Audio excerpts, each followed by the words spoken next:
Hello my dear friends, welcome to IAC. Welcome to the Hindu editorial analysis come vocabulary enrichment. నేను మీ Kiran sir. అందరికీ Valentine's day శుభాకాంక్షలు. So అందరూ కొత్త vibration మూడ్లో ఉండుంటారు, ఎస్పెషల్లీ కొత్తగా ఈ మధ్యనే పాస్డ్ అవుట్ అయిన వాళ్ళు. And those who been preparing for the exams from a while, so వాళ్ళకి పెద్ద ఎఫెక్ట్ పడకపోవచ్చు. బట్ ఎనీవేస్, ఈరోజు సెషన్ని కొంచెం మనం టైం కేటాయించి ట్రై టు నిన్న కొంచెం లైవ్ సెషన్ ఉండడం వల్ల we are not able to conduct the session, but will continue the session. అంటే మనం 12వ తారీఖు కదా, మంగళవారం జరిగిన సెషన్. సో దానికి సంబంధించినటువంటి రివిజన్ వొకాబులరీ, అలానే అసైన్మెంట్ ఆ రోజు ఇచ్చింది మొన్న కదా, సో వాటిని ఒకసారి డిస్కస్ చేద్దాం. So assignment of the day, right? So దాని యొక్క సొల్యూషన్ చూద్దాం, రైట్? యా, ఇది కదమ్మా మనకి అసైన్మెంట్ సొల్యూషన్. చూద్దాం ఒకసారి. సో ఏమంటున్నాడమ్మా, ఇది మీకు ఇచ్చినటువంటి వర్డ్ కదా, ఫైనల్ అన్నాడు, ఫేర్వెల్ అంటున్నాడు, యాడ్జెక్టివ్ అంటున్నాడు. So what will be the answer? That is వాలెడిక్టరీ.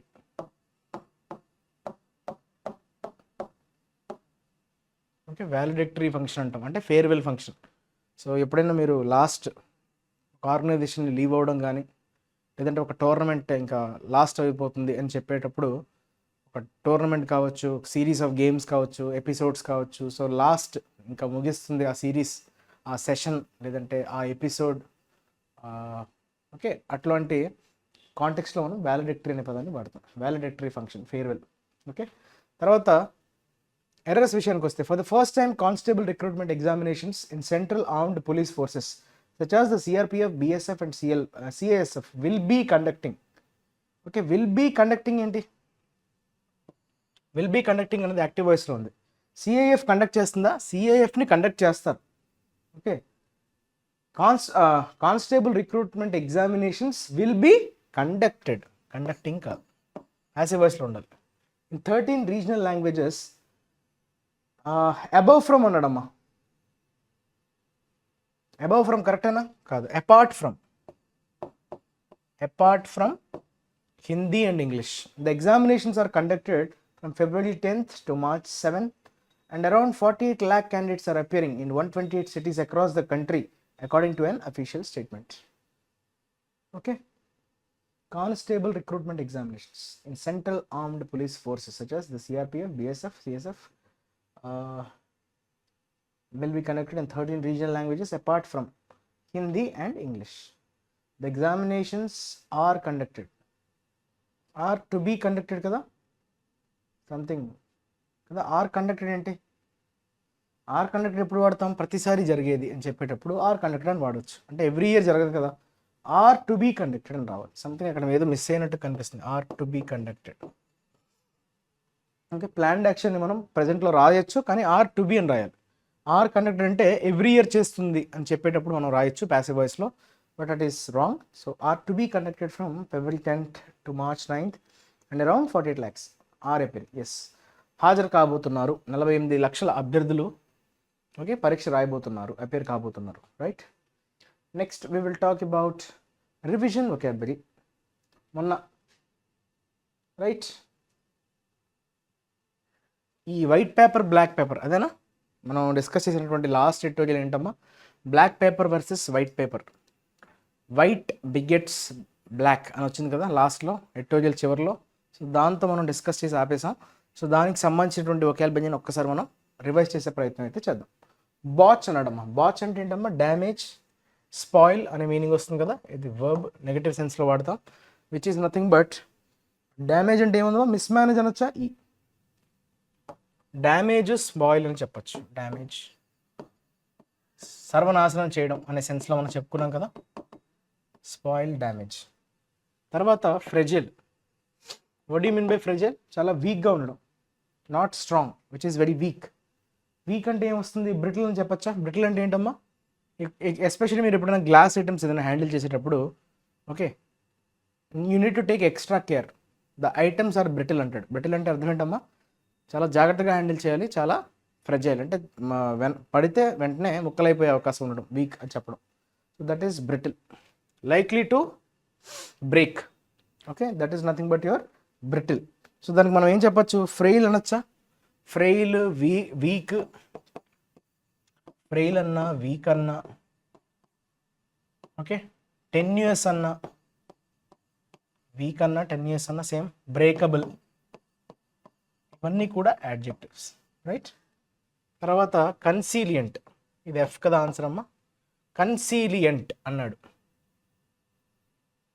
కన్సీలియంట్ adjective.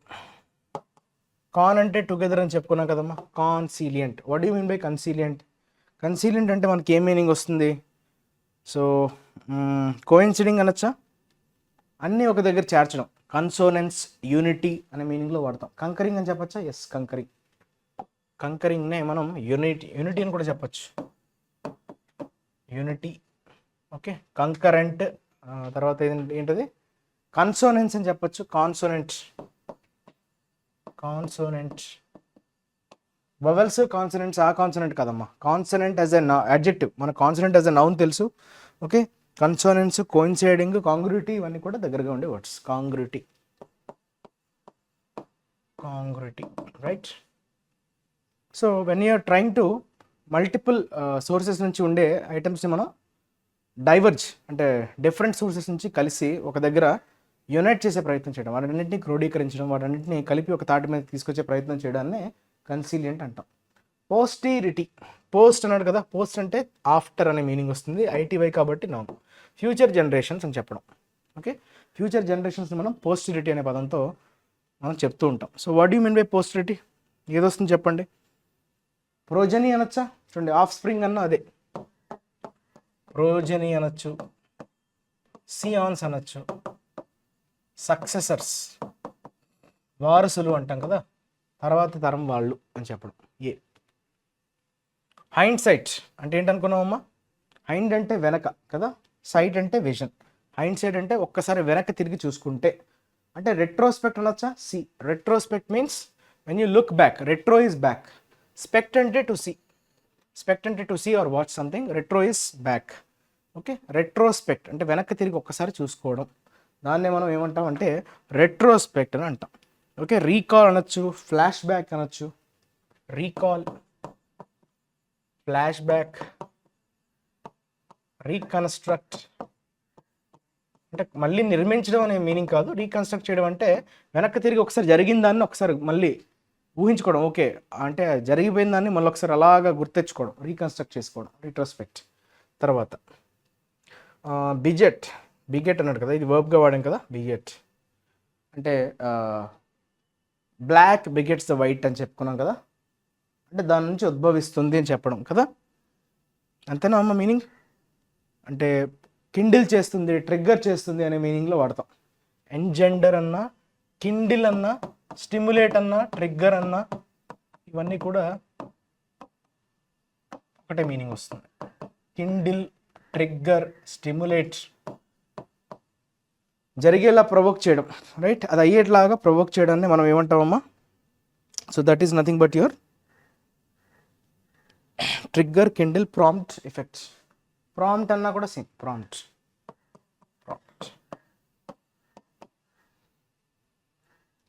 Okay, ఇంకేమైనా వర్డ్స్ ఉన్నాయా మనం డిస్కస్ చేయనివి? బంగిల్, ఇక్కడ బంగిల్ కూడా రాయొచ్చమ్మా, BUNGLE, బంగిల్. స్లాప్ డాష్, ఇది కూడా మంచి word, slap dash. Slip shard, ఇవన్నీ కూడా దగ్గరగా ఉండే words. Clear? So all these words related to the revision vocabulary. Now we will talk about today's editorial. Okay, the most important thing, homeward bound అనేటువంటి టైటిల్తో మనకు కనిపిస్తుంది. హోమ్వర్డ్ అంటే ఏంటమ్మా? Towards home. వర్డ్ అంటే టువర్డ్స్ కదా, టువర్డ్స్ హోమ్ అనే meaning వస్తుంది.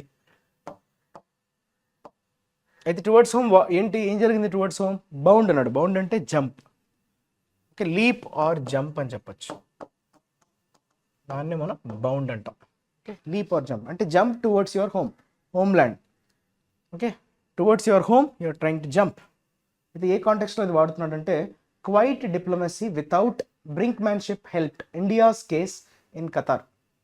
ఓకే, క్వైట్ డిప్లొమసీ అంటున్నాడు. క్వైట్ డిప్లొమసీ అంటే ఏంటబ్బా? చాలా ప్రశాంతంగా, శాంతంగా, గొడవ, ఎటువంటి గొడవ లేకుండా, ఎటువంటి అనిశ్చితికి పాల్పోకుండా, చాలా సైలెంట్గా, ప్రశాంతంగా. దాన్ని ఏమంటాం? డిప్లొమసీ అంటే ఏంటమ్మా? దౌత్యపరంగా మనం చర్చించి ఒక సమస్యని పరిష్కరించుకోవడం, అది కూడా హైయెస్ట్ లెవెల్. రెండు దేశాలకి మధ్య నెలకొన్నటువంటి సున్నితమైన సమస్యల్ని ఓకే డిప్లొమాట్స్, అఫీషియల్స్, ఓకే దౌత్యవేత్తలు ఇన్వాల్వ్ అయ్యి ఆ సమస్యని పరిష్కరించడం, అదే quiet diplomacy. Without brinkmanship. Brinkmanship అంటే ఏంటంటే వాళ్ళని థ్రెటన్ చేయడం, ఏదైనా కంట్రీని మనం థ్రెటన్ చేసి భయపెట్టి మాకు ఇది పలానా ఫేవర్ చేయకపోతే మేము ఇలా చేస్తాము, మేము మీకు ఇది ఆపేస్తాము, మీకు ఇది చేస్తాము, అది చేస్తాము, మీకు ఈ ట్రబుల్ని కలగజేస్తాం అని థ్రెటన్ చేయడాన్ని మనం బ్రింక్మ్యాన్షిప్ అంటాం. Brinkmanship is basically negative noun. Okay, ఇది నెగటివ్ కాంటెక్స్లో వాడే పదం. సో ఎక్కువగా ఇంటర్నేషనల్ రిలేషన్స్లో ఒక కంట్రీ ఇంకో కంట్రీని థ్రెటన్ చేసే విధంగా, ఓకే హాస్టైల్గా వ్యవహరించడం, అన్ఫ్రెండ్లీగా వ్యవహరించడం, వారికి కావాల్సిన దాన్ని ఎట్లా అయినా దక్కించుకోవడానికి వారి మీద బలప్రయోగం అంటే బలప్రయోగం ఇన్ ద సెన్స్ పలానాది మేము మీకు ఆపేస్తాం, పలానా మీకు ఈ ట్రబుల్ని మేము కలెక్ట్ చేస్తాం, మీరు ఎట్లయినా చేయాల్సిందే అని ఒత్తిడి తీసుకురావడం, దట్ ఈస్ బ్రింక్మ్యాన్షిప్. సో ఆ విధంగా కాకుండా క్వైట్ డిప్లొమసీతో మనం ఒక ప్రాబ్లమ్ని సాల్వ్ చేసుకోగలిగాం. అదేంటి, అది ఇండియా యొక్క కేసుని బయటపడేలా చేసింది. హెల్ప్డ్ ఇన్ ఖతార్లో ఉండేటువంటి ఒక సమస్యని పరిష్కారమైంది. అదేంటో మీకు అర్థమై ఉండాలి ఈ పాటికి. ఆల్రెడీ కరెంట్ అఫైర్స్ మీరు ఫాలో అవుతుంటే మీరు దాన్ని ఈజీగా రికగ్నైజ్ చేయగలరు. సో ఒక 8 మంది భారత నౌకాదళంకి చెందినటువంటి అఫీషియల్స్ ఉన్నారు, అందులో 7 ఒక సెయిలర్. సో వారిని ఎవరికైతే మరణశిక్ష విధించారో వారిని రిలీజ్ చేయడం జరిగింది ఖతారీ గవర్నమెంట్. సో దానికి సంబంధించి మన చర్చలు ఏవైతే ఉన్నాయో దౌత్యపరమైనటువంటి చర్చలు సఫలమయ్యాయి, మనం సక్సెస్ఫుల్ అయ్యాము అనే కాంటెక్స్లో అయితే ఈరోజు మన ఆర్టికల్ రావడం జరిగింది. ఒకసారి దీన్ని చదివే ప్రయత్నం చేద్దాం. Now it is fine. The release of all 8 former Indian naval personal. 8 మంది కదమ్మా, వాళ్ళని రిలీజ్ చేయడం జరిగింది. భారతదేశానికి చెందినటువంటి నౌకాదళ పర్సనల్ అంటే ఏంటి? ఓకే, పర్సనల్ అంటే స్టాఫ్ అనుకున్నాం కదా, వాళ్ళని మనం పర్సనల్ అంటాం, రైట్? స్టాఫ్. అయితే ఖతార్ నుంచి వారిని రిలీజ్ చేయడం జరిగింది. Just about 3 months after they were ordered A shocking death sentence. అందరూ నిర్ఘాంతపోయేలాగా వారికి మరణదండన అయితే విధించడం జరిగింది. అది జరిగినటువంటి 3 నెలల్లోనే వారిని తిరిగి భారతదేశానికి పంపించడం అనేది ఓకే జరిగింది, రిలీజ్ చేయడం జరిగింది. Is a matter of great relief. చాలా ఉపశమనాన్ని కలిగించేటువంటి ఒక విషయం. Is a matter of great relief. So is అన్నది మన వర్బ్. దీనికి సంబంధించినటువంటి సబ్జెక్ట్ ఎక్కడుందమ్మా? రిలీజ్. ఇది మీ subject. Subject verb agreement. Release is your noun. Release verb కదా సార్ అనొచ్చు మీరు, కానీ ఇక్కడ ఏంటి నౌన్గా వాడాడు. సో నౌన్, సబ్జెక్ట్, వర్బ్ అగ్రిమెంట్గా ఉన్నాయా లేదా? So this is a singular noun, is a matter. ఇదంతా extra information, right? Is a matter of great relief ever since the 8 men, 8 మందిలో ఓకే 7 members ఎవరమ్మా? Senior retired naval officers and A sailor. Sailor అంటే తెలుసు కదా, వాళ్ళతో పాటు ప్రయాణించేవాడు, షిప్లో ఉండేవాడు సెయిలర్. ఓకే, అతను ఆఫీసర్ కాదు కానీ ఒక సెయిలర్, నడిపేవాడు షిప్ని, బోట్ని, షిప్ని, నేవీని, ఏదన్నా.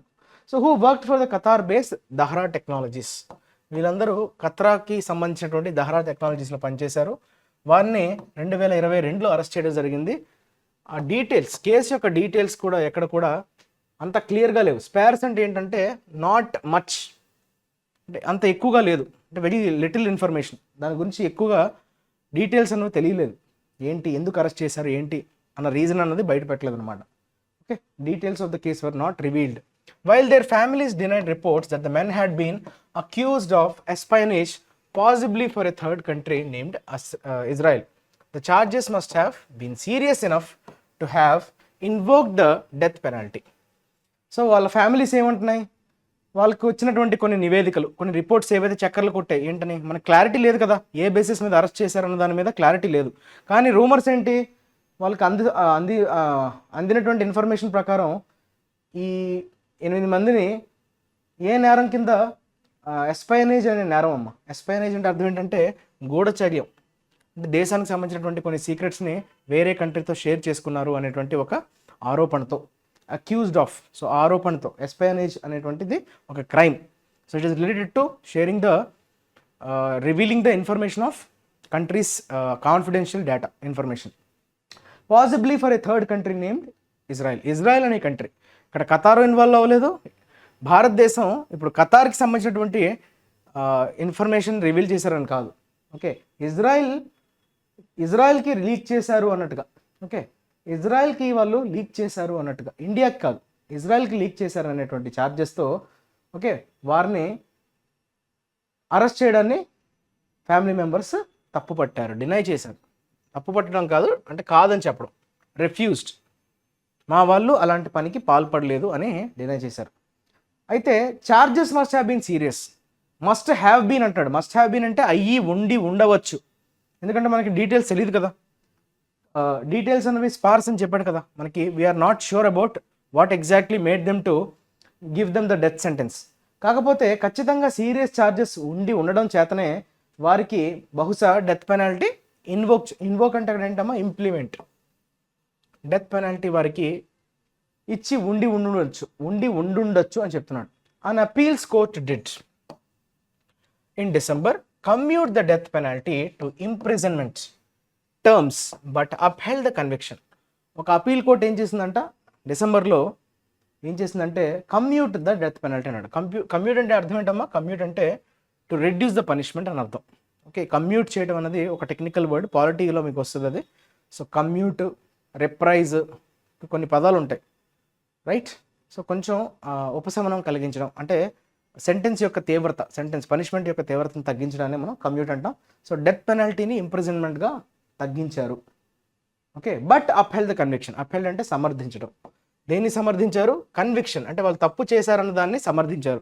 అంటే తప్పు చేయలేదు కాబట్టి మేము శిక్షణ తగ్గించట్లేదు, ఆ కేసు వల్ల మేము ఆ గ్రౌండ్స్లో మేము తగ్గించట్లేదు, వాళ్ళైతే తప్పు చేశారు, దే ఆర్ గిల్టీ అని మరి ఒకసారి దాన్ని సమర్థించే ప్రయత్నం చేసింది ఆ appeals court. It is to the governments credit that it was able to bring about the release of all the 8, 7 of whom have now returned. So ఇదంతా ఎవరికి చెందుతుందమ్మా? ఈ క్రెడిట్ అంతా ఎవరికి చెందుతుంది? గవర్నమెంట్కే చెందుతుంది. గవర్నమెంట్కే ఆ క్రెడిట్ మొత్తం వెళ్తుంది, వారికే ఆ క్రెడిట్ మొత్తం ఇవ్వచ్చు. ఎందుకు?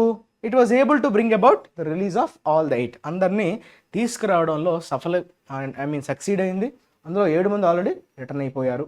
The success seems attributable to the strategies New Delhi employed. అయితే దేనికి ఇవ్వచ్చు ఈ సక్సెస్ అనేది?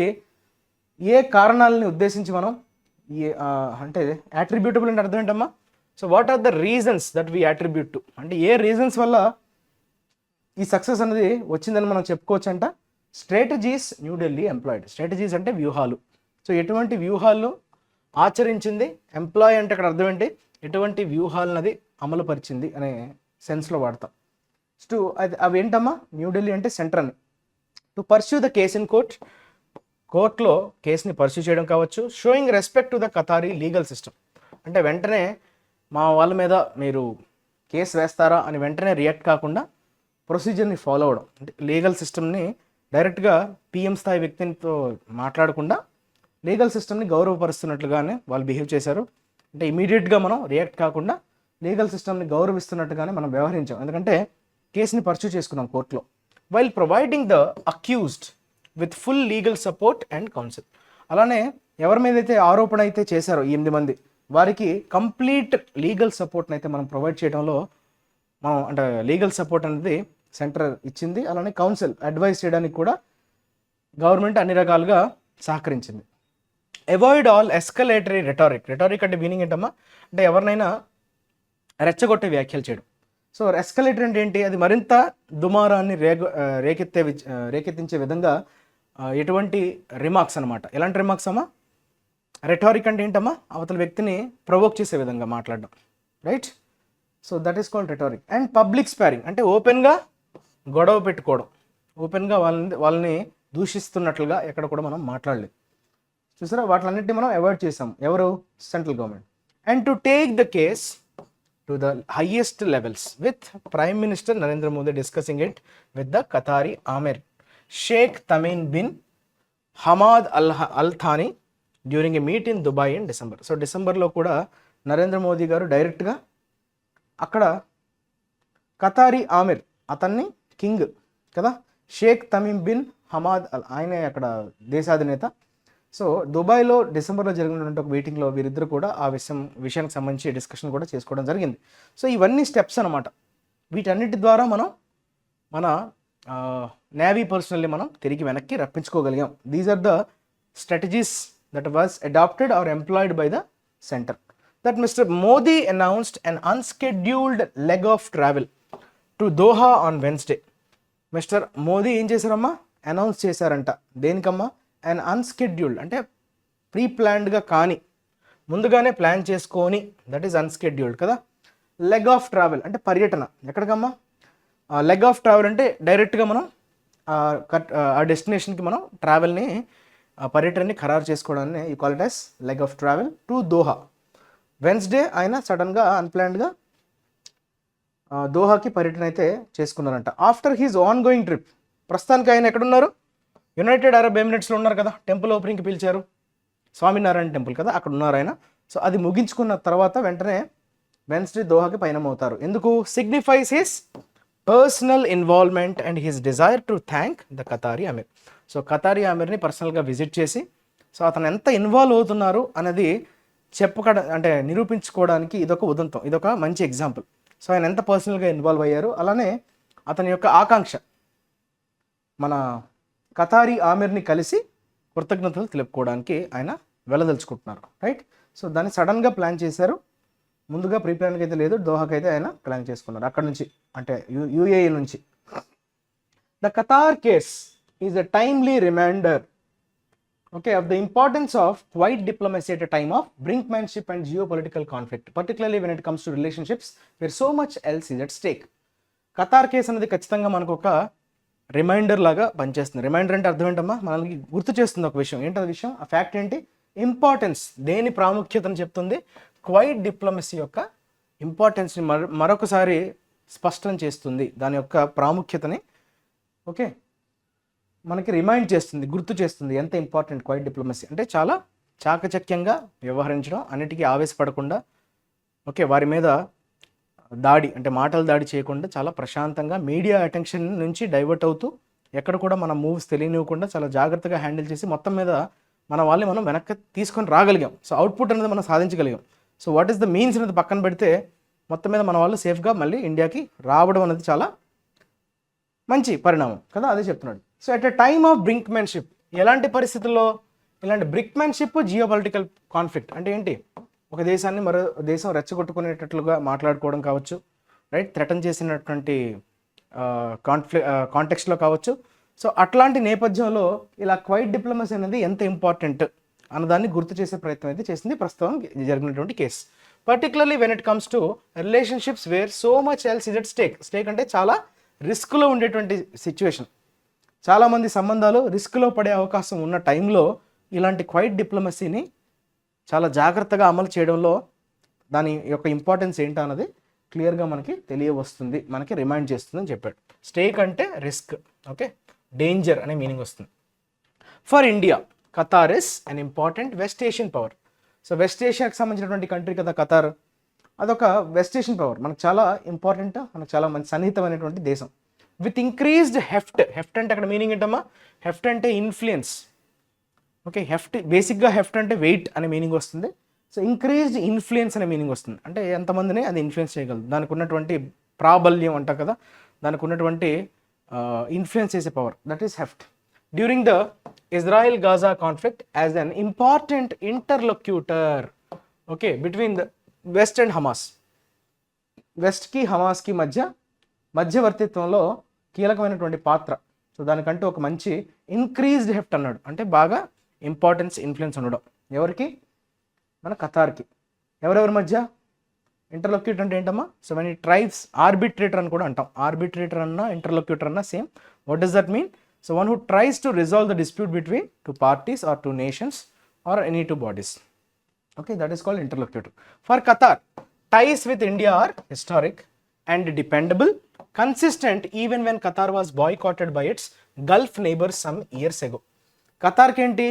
ఇండియాతో సంబంధాలు ఏవైతే ఉన్నాయో, టైస్ విత్ ఇండియా, సో భారతదేశంతో ఉన్నటువంటి సంబంధాలు ఏవైతే ఉన్నాయో అవి చాలా పురాతనమైనవి. హిస్టారిక్ అంటే ఎప్పటి నుంచో ఉన్నాయి, ఓకే, హిస్టారిక్. అండ్ డిపెండబుల్ అంటే వారు మనల్ని నమ్మవచ్చు, ఓకే, రిలయబుల్ అని చెప్పచ్చు. డిపెండబుల్ అన్నా రిలయబుల్ అన్నా సేమ్. కన్సిస్టెంట్ అంటే ఎక్కడ కూడా ఆగకుండా కంటిన్యూస్గా మన రిలేషన్ అనేది కంటిన్యూ అవుతుంది. Even when Qatar was boycotted. So ఖతార్ని అందరూ బహిష్కరించారు ఒకానొక టైంలో, అది కూడా గల్ఫ్ నైబర్సే బహిష్కరించినటువంటి సందర్భంలో కూడా ఖతార్ని మనం ఎప్పుడు కూడా దూరం పెట్టలేదంట. కొన్ని ఏళ్ల క్రితం ఈ గల్ఫ్ నైబర్స్, వాళ్ళ పక్క దేశం చెందినటువంటి దేశాలు, అవి కంప్లీట్గా బహిష్కరించాయి ఖతార్ని. బట్ ఆ సందర్భంలో కూడా మనం ఖతార్ని ఎక్కడ కూడా దూరం పెట్టలేదు, right. Qatar supplies India with a third of its natural gas import needs, and the signing of a $78 billion LNG deal last week may have been an early sign that the deal of prisoners release had been sealed by then. చూసారా, ఇండియాకి కావాల్సినటువంటి natural gas imports ఏవైతే ఉంటాయో, so అందులో 3 వంతుల్లో ఒక వంతు మనకి Qatar నుంచే సప్లైస్ అనేవి రావడం జరుగుతుంది. దాంతోపాటుగా ఈ $78 బిలియన్ సంబంధించినటువంటి ఎల్ఎన్జీ డీల్, అంటే లిక్విడ్ న్యాచురల్ గ్యాస్, సో ఆ డీల్కి సంబంధించి $78 బిలియన్ సంబంధించినటువంటి ఒక డీల్ అనేది సైన్ చేశారు. అది లాస్ట్ వీకే జరిగింది. సో అదే ఒక ఇండికేషన్, ఎర్లీ సైన్ అంటే ఏంటమ్మా, అదొక ఇండికేషన్ లాగా మనకి కనిపిస్తూ ఉంది. అంటే అవకాశం ఉంది అన్నట్టుగా, that the deal for the prisoners, ఈ ప్రిజనర్స్ని వదిలేయాలనేటువంటి నిర్ణయం అప్పటికే వాళ్ళు చేసి ఉండొచ్చు, had been sealed by them. ఎందుకంటే వాళ్ళు ఆల్రెడీ ఈ డీల్తో, right, they are trying to make this deal కదా. సో ఈ డీల్ అంటే చేసే టైంకే వాళ్ళు డిసైడ్ అయిపోయి ఉండొచ్చు, ఇలా ప్రిజనర్స్ని విడిచిపెట్టేయాలి అన్నట్టుగా, right. More than 8 lakh Indians provide important services to Qatar and bring in critical remittance earnings for India. So ఇండియాకి సంబంధించి ఈ ఖతార్లో పనిచేసే వాళ్ళు దగ్గర 8 లక్షల మంది భారతీయులు ఉన్నారు అక్కడ.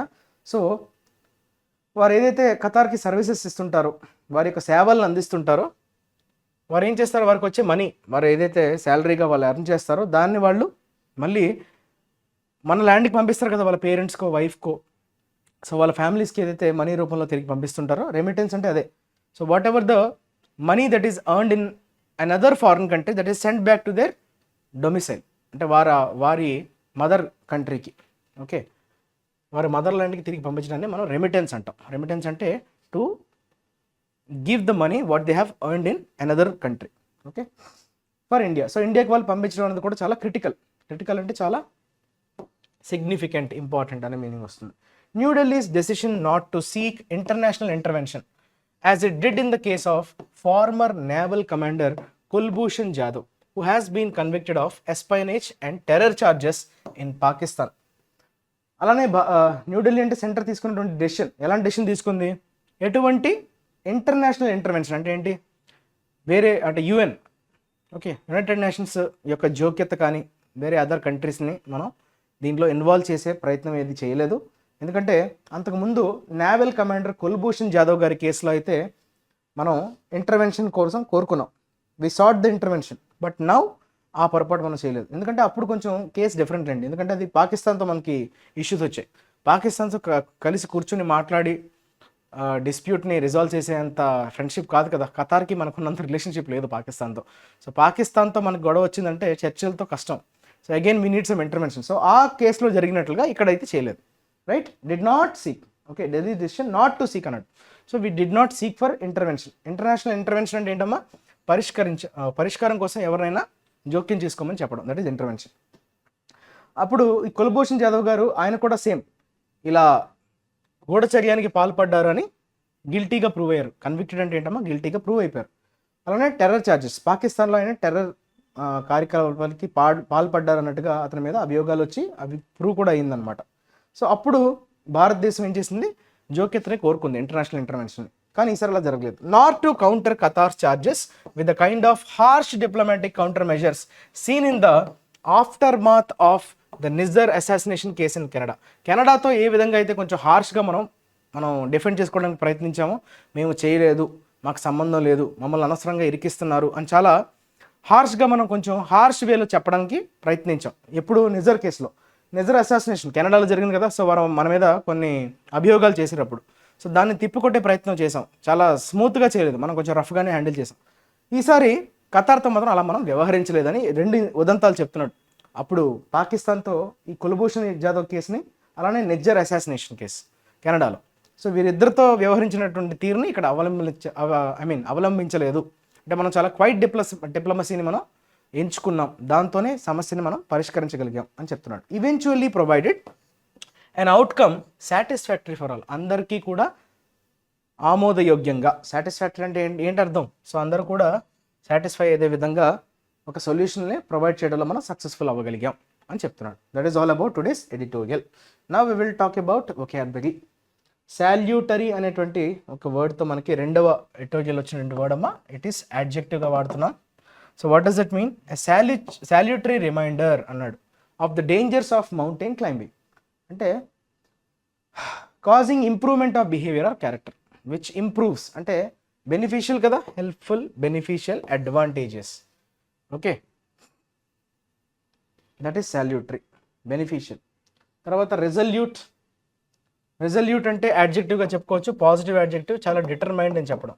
Okay, when you are very determined that means she is utterly resolute, she is utterly determined in her refusal to apologise. So ఎట్టి పరిస్థితుల్లో కూడా క్షమాపణ చెప్పను అన్నదానికి ఆమె కట్టుబడి ఉన్నారు, చాలా పట్టుబట్టి ఉన్నారు. డిటర్మైండ్, అడమెంట్, స్టెడ్ ఫాస్ట్, ఇవన్నీ adjectives. Determined in character, action or ideas. Underline. Underline ఏమంటాం? యాడ్జెక్టివ్గా వాడచ్చా? యాడ్జెక్టివ్. అండర్లయింగ్ కాజెస్ అంటే ఇంకా బయట పడలేదు. అండర్లయింగ్ అంటే ఉన్నాయి కానీ అవి ఏంటో మనకి ఇంకా తెలియదు. So something there is there, problem is there, but we are not able to see it immediately. ఇమీడియట్గా మనకి తెలియదు కానీ స్టడీ చేసో మనం ఏదో చేసి మనం దాన్ని కనుక్కోవాలి. సో ఇమీడియట్గా తెలియని నిజాలు ఉందని తెలుసు కానీ ఏంటన్నా తెలియదు. That is called underline. So which is not visible. Fundamental, basic, principle అని చెప్పచ్చు. So these are all real but not immediately obvious. Immediately మనకి మన కంటికి కనబడవు కానీ అవి ఉన్నాయి. That is underline. It is line, కింద ఉంది కనిపించట్లా. We have to find them out. Next persistent adjective. Positive కదా, పర్సిస్టెంట్ ఎఫర్ట్స్ అంటాం కదా. Persistence, persistent. Persistence is your noun form. చూడండి, పర్సిస్ట్ ఇది వర్బ్ అమ్మ, దాని నౌన్ ఫామ్ ఏంటి? పర్సిస్టెన్స్. ఓకే, ఇది మీకు నౌన్ ఫామ్ అవుతుంది. అన్నీ పాజిటివ్ కాంటెక్స్లో వాడతాం. పర్సిస్టెంట్ అంటే కంటిన్యూస్గా మనం ఏదైనా పని చేయడం. కాన్స్టెంట్, కంటిన్యూస్, నాన్ స్టాప్, కంటిన్యూస్గా చేయడం. Lasting for a long time. So long time వరకు లాస్ట్ అయ్యేదాన్ని మనం persistence. Symptoms of the illness include a high temperature and persistent dry cough. కంటిన్యూస్గా డ్రై కాఫ్ రావడం, పొడి దగ్గు. రైట్. డిస్క్వైట్ అన్నాడు, ఇది నెగటివ్ కాంటెక్స్లో వాడే పదం. Okay, noun. డిస్క్వైట్ అంటే వరీ, యాంగ్జైటీ అని చెప్పచ్చు. వరీ, డిస్ట్రెస్, ఫియర్, యాంగ్జైటీ ఇవన్నీ కూడా నెగటివ్ కాంటెక్స్లో వాడే నౌన్స్ కదా. డిస్క్వైట్ అంటే ఏంటమ్మా? సో అది యాంగ్జైటీ, వరీ, ఆందోళన అంటాం కదా, దట్ ఈస్ ఆందోళన. రిబౌండ్ వర్బ్గా వాడతాం. What you mean by rebound అంటే మళ్ళీ పుంజుకోవడం అని చెప్పచ్చా? పుంజుకోవడం అంటే ఆల్రెడీ సక్సెస్ఫుల్గా ఉన్నది పడిపోయి మళ్ళీ ఫాల్ బ్యాక్, దాన్ని ఏమంటాం? బౌన్స్ బ్యాక్ అంటాం కదా, బౌన్స్ బ్యాక్. దాన్నే మనం రికవర్ అనొచ్చు. Recover from A bad phase అంటే మనం రికవర్ అవ్వడం, పుంజుకోవడం అనే సెన్స్లో వాడతాం. ఓకే, దానికి ఒక మంచి వర్డ్ ఉంది, ఎవరైనా చెప్పగలరా? కమెంట్ సెక్షన్లో మెన్షన్ చేయండి. సో బౌన్స్ బ్యాక్ అనే వర్డ్ని మనం చెప్పేటప్పుడు మనకు ఒక వర్డ్ స్ట్రైక్ అవ్వాలి. ఆ వర్డ్ ఏంటన్నది మీరు కమెంట్ సెక్షన్లో మెన్షన్ చేయండి. బూమరాంగ్ అనొచ్చు, అంటే మళ్ళీ తిరిగి రావటం. Bounce back, recoil. Okay, so that is all about rebound. Next spill over. Spill over అంటే ఏంటి? స్పిల్ ఓవర్ అంటే ఒక్కసారిగా కొంచెం బయటకు పడిపోవడం అనమాట. ఓకే, డెల్యూజ్ అనొచ్చు, ప్రవాహం. Pour out, drain. So amount of liquid that has become too much for the object that contains it and flows or spread out. So బయటకు ఒకసారిగా స్ప్రెడ్ అయిపోవడం, పడిపోవడం, స్ప్రెడ్ అయిపోవడం, ఫ్లో అయిపోవడం అనే సెన్స్లో వాడతాం spill over. Spill over from the adjacent river flooded the lower fields. So మొత్తాన్ని కంప్లీట్గా ఒక వరదలాగా వచ్చి ఫ్లడ్ చేసేసింది. Okay, deluge. Okay, drain, deluge, pour out, spill over. Prospect. Prospect అంటే ఏంటమ్మా? ఛాన్స్ అని అర్థం. లిటిల్ ప్రాస్పెక్ట్ అంటే no chance. There seems little prospect of an end to the dispute అంటే గొడవ సద్దుమణిగే విధంగా ఎక్కడ కూడా మనకి కనిపించట్లేదు, కంటిన్యూ అవుతుంది అనే సెన్స్. లైక్లీహుడ్ అనొచ్చు, ఎక్స్పెక్టేషన్ చెప్పచ్చు. పాసిబిలిటీ, కరెక్ట్ వర్డ్ చెప్పాలంటే possibility. Okay, chance, possibility, likelihood that something good might happen in the future. ఏదైనా మంచి జరిగే అవకాశం ఉండాది అని చెప్పడాన్ని మనం ప్రాస్పెక్ట్ అంటాం. Next assignment of the day చూద్దామమ్మా. అసైన్మెంట్ ఆఫ్ ద సొల్యూషన్ అయిపోయింది కాబట్టి అసైన్మెంట్ ఆఫ్ ద డేని ఒకసారి మనం పరిశీలించే ప్రయత్నం అయితే చేద్దాం. రైట్, ఇది మన క్వశ్చన్ అమ్మా. ఓకే, ఏమంటున్నాడు? What is the question here? Verb అది వర్బ్గాను ఫంక్షన్ అవుతుందంట, నౌన్ కింద కూడా ఫంక్షన్ అవుతుందంట. ఆ word 7 లెటెడ్ word. Okay, tussar fight అనే మీనింగ్ వస్తుంది, నెగిటివ్ కాంటెక్స్లో వాడతాం. Okay right. సో ఆ 7 లెటెడ్ వర్డ్ అన్నది ఏంటో చెప్పాలి. అది వర్బ్గా కూడా ఫంక్షన్ అవుతుంది, నౌన్గా కూడా ఫంక్షన్ అవుతుంది. And it is negative in sense, ఎందుకంటే ఆల్రెడీ చెప్పాడు టస్సల్ ఫైట్, సో నెగిటివే కదా, చెప్పాల్సిన అవసరం లేదు. The Samajwadi party leader Swami Prasad Maurya on Tuesday resign to the post of the party national general secretary. ఇది కొంచెం చిన్నదే ఈరోజు, ఇది మీరు ఈజీగా ఆన్సర్ చేయడానికి అవకాశం ఉంది. కొంచెం ట్రై చేసి దయచేసి కామెంట్ సెక్షన్లో అయితే మెన్షన్ చేయండి. Thank you for watching the video. మళ్ళీ రేపు కొత్త ట్యూటోరియల్తో మీ ముందుకు వచ్చేస్తా. అంతవరకు డూ టేక్ కేర్. కొత్త విషయాలని నోట్స్లో జాగ్రత్తగా పొందుపరచుకోండి. వీడియోని ఖచ్చితంగా లైక్ చేయడం మర్చిపోవద్దు. అలానే ఛానల్ని సబ్స్క్రైబ్ చేయని వాళ్ళు సబ్స్క్రైబ్ చేసుకోండి. ఎవరైతే స్ట్రగుల్ అవుతున్నారో ఇంగ్లీష్ నేర్చుకోవడంలో వారికి ఖచ్చితంగా కాంట్రిబ్యూట్ అయ్యే విధంగా మనం దీన్ని డిజైన్ చేయడం జరిగింది. ఇంకేమైనా మార్పులు చేర్పులు కావాలంటే మీరు కామెంట్ సెక్షన్లో మెన్షన్ చేయొచ్చు. Okay, stay tune to IAC. Your Kiran sir signing off. Take care, all the best.